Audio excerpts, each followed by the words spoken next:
We're learning more about how the community is being impacted after Sunday's fire that destroyed the Centennial Mills warehouse in Northwest Portland. The city confirmed that debris from that building that was scattered by the fire has tested positive for asbestos. Fox 12's McKenna Mark spoke to neighbors and brings us the latest. Officials say debris from that fire may have scattered into the nearby area, which is one reason why Fields Park behind me is still closed. An important thing to note here is that even though the debris has tested positive for asbestos, the Oregon Health Authority says there is still a low risk for any health concerns for folks who live in the area. It's been a staple in this neighborhood. Everybody overlooks that building. They can see the water tower from their units. It's kind of sad to see that a piece of history has been burned. The 8-story tall, 116-year-old Centennial Mills warehouse in Portland's Pearl District remains at risk of collapsing after a massive fire on Sunday.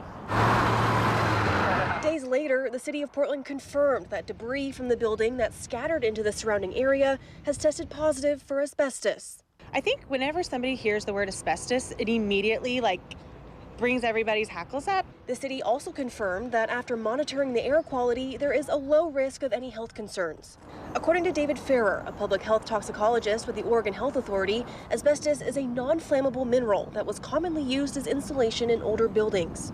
However, asbestos can be harmful if it's inhaled. If you inhale large amounts over a long time, it can really increase your risk of a couple kinds of lung cancer. Short-term exposure is not too much to worry about in terms of risk, but we want to make sure that things are handled in a way that people that don't get long-term exposure to the asbestos. Out of an abundance of caution, the city closed Fields Park on Wednesday and says the park will remain closed until experts determine the area is safe from debris and other hazards. Some local residents say they're grateful for the recent updates from the city.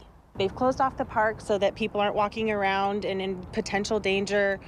They've closed off NATOs so that people aren't walking up and down the streets. They've been really great with communicating with all of the neighborhood and letting us know what's happening. But others say the city hasn't done enough. Instead of sending out press releases, some locals wish the city would have contacted them directly, especially if there are possible health concerns. I don't know what I'm expecting, but maybe not having to rely on just hoping the news and what's online is there. They can send a text. If you're in North Pearl, we encourage you to stay inside. Old buildings on fire that we think might have asbestos. Common courtesy to the people that live in this area is lacking given this. And we've learned that removal of the water tank and demolition for the building is scheduled to start as soon as possible and no later than August 14th.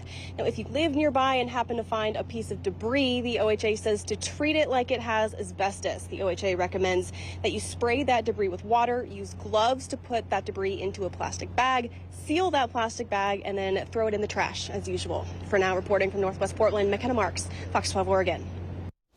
Amtrak service between Portland and Seattle remains suspended due to the warehouse fire. They say service will be disrupted through Monday, and they're working to secure alternative bus transportation. People can rebook to another day at no charge or cancel for a full refund.